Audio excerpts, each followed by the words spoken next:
Cuando Elena cerró los ojos por última vez, no sintió miedo. Solo una brisa leve, como si alguien hubiera abierto una ventana en una habitación cerrada durante mucho tiempo. El dolor, que la había acompañado como una sombra fiel durante los últimos meses, simplemente se desvaneció. Entonces abrió los ojos. Estaba de pie en la orilla de un lago inmóvil. El agua era tan clara que reflejaba el cielo como un espejo, sin distorsión. Todo era quietud.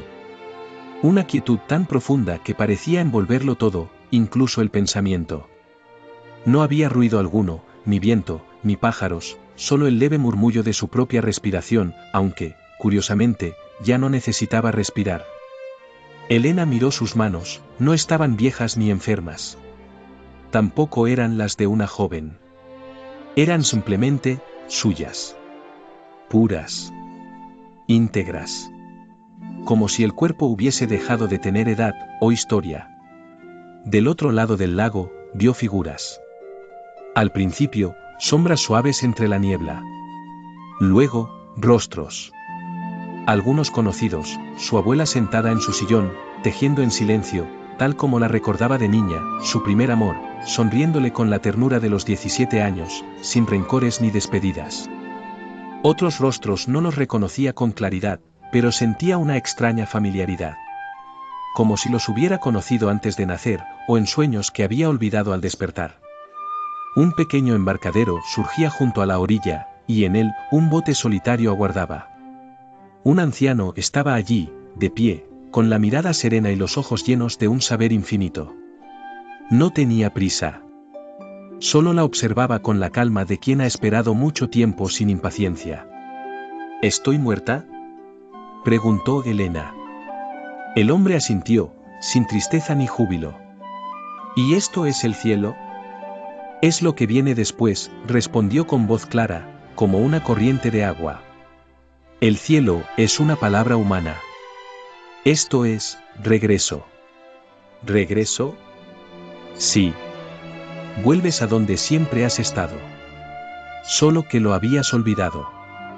Mientras cruzaban el lago, el silencio se volvió más denso, más lleno. Elena sintió que cada remada del anciano no solo los acercaba a la otra orilla, sino que la liberaba de algo. Recordó a su madre, su infancia, los inviernos largos en casa, las pérdidas, las alegrías. Pero poco a poco esos recuerdos no se esfumaban, sino que se disolvían dulcemente, como si fueran gotas de tinta en el agua. No dolía. Al contrario. Era como aligerar una carga que ni siquiera sabía que llevaba. ¿Y los que quedan allá?, preguntó. ¿Mi hijo? ¿Mis hermanas? También cruzarán. A su tiempo.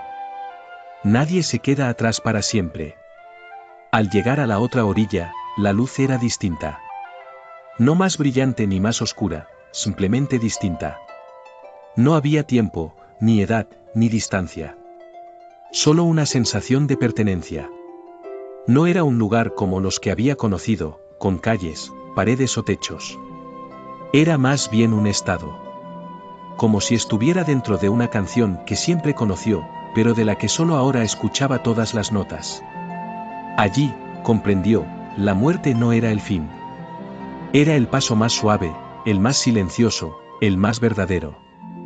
Era como despertar de un largo sueño y recordar que siempre había sido parte de algo eterno, vasto, amoroso. Y por primera vez, Elena no tuvo ninguna pregunta. Solo paz. Mientras Elena caminaba sin prisa entre las formas suaves del otro lado, una especie de jardín sin límites ni estaciones, recordó a su hijo. No como un recuerdo común, sino como una presencia viva, un lazo que aún vibraba al otro extremo del hilo invisible que une a los que se aman. En la tierra, Daniel despertó sobresaltado. El amanecer apenas tocaba los bordes de la ventana. Había soñado con su madre. Pero no era un sueño cualquiera, de esos borrosos que se deshacen al abrir los ojos. No. Esta vez la sintió real, tan real como cuando él era niño y ella lo abrazaba para calmar sus pesadillas. Estaba de pie junto a un lago, el mismo lago del relato que ella solía contarle cuando era pequeño, un cuento que terminaba siempre en el mismo punto, y después, cruzamos juntos a la otra orilla. Él no entendía entonces qué significaba, pero ahora, la frase flotaba en su pecho como una semilla que por fin brotaba.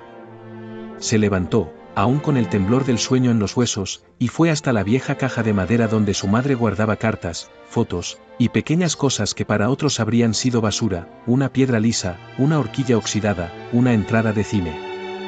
Ahí encontró un sobre con su nombre escrito a mano. Nunca lo había visto antes.